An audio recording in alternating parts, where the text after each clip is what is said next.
Hello, everyone. Continuing on the issue of are women obligated in 100 brachot a day? We gave the opinion last time that said maybe it's a time-bound commandment rabbinically, and that would be a machlokas rishonim if they're obligated or not.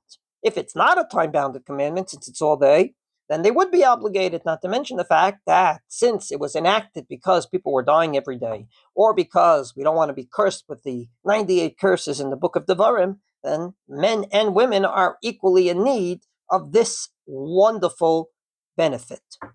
Having said all of that, comes along the Shut Ateret Paz Rav Zavichi and says, maybe only men died when David HaMelech made the takana, not women.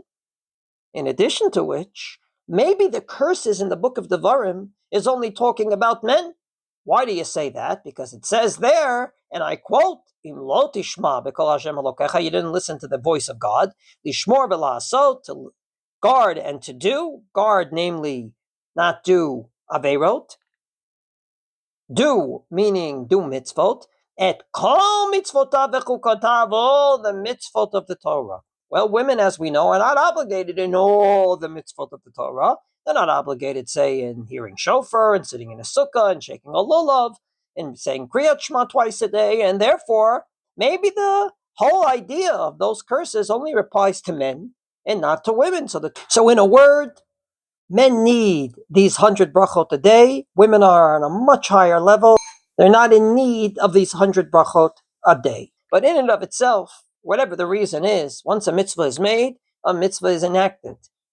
And therefore, maybe it would apply for men and women equally, even if the reason originally did not apply to women. Well, indeed, the Shut Ateret Paz feels this, and therefore adds another reason. The Shulchan Aruch said that on a day that you have a deficit, then there's ways to fill it in. Well, the Shulchan Aruch only talked about Shabbos and Yom Tov, where we're at a deficit because we only have 7 blessings in the Amidas and not 19.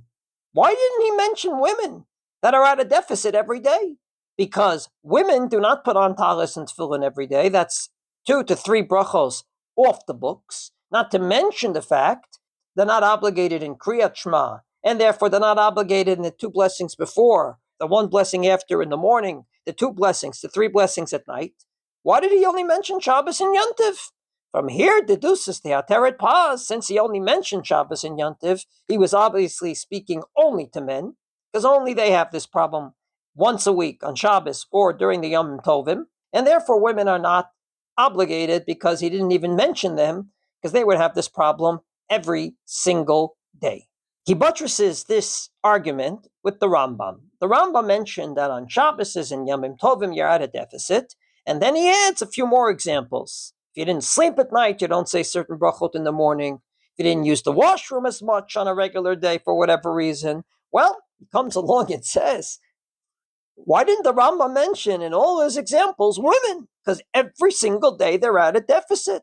From here, obviously, we could deduce that women are not obligated because of all the crazy cases he mentioned, like you didn't get dressed that day, you left the same clothes on for 2 days. You have a case that's less crazier, and that is women every single day just by virtue of their routine. Since he didn't mention it, it must mean that they're not obligated. Continuing this logic, Rav Levi Vosner in his Shut Shevet Halevi says that since the Beit Yosef and all the Poskim mention talis and tefillin in their tally of 100 brachot, and women are not obligated in them, it must be clear to them that women are not obligated in this particular mitzvah. Many other poskim agreed. The Halichot Beita that I mentioned, written by Rav David Orbach, agrees that women are not obligated.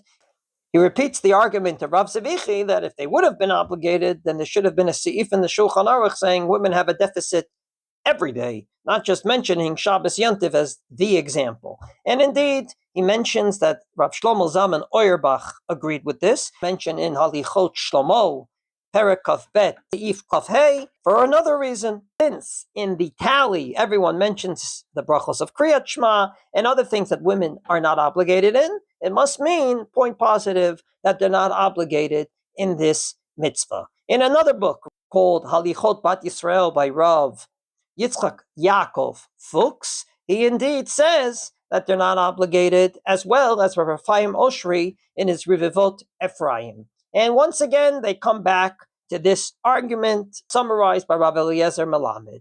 Since everyone mentioned as part of the tally all the tefillot we daven every day and Birkot Kriyat Shema and whatnot, women are not obligated in those particular brachot, therefore it must mean they assumed that women are not obligated in this mitzvah. Comes the Yalkut Yosef and puts them in a bind, a big bind.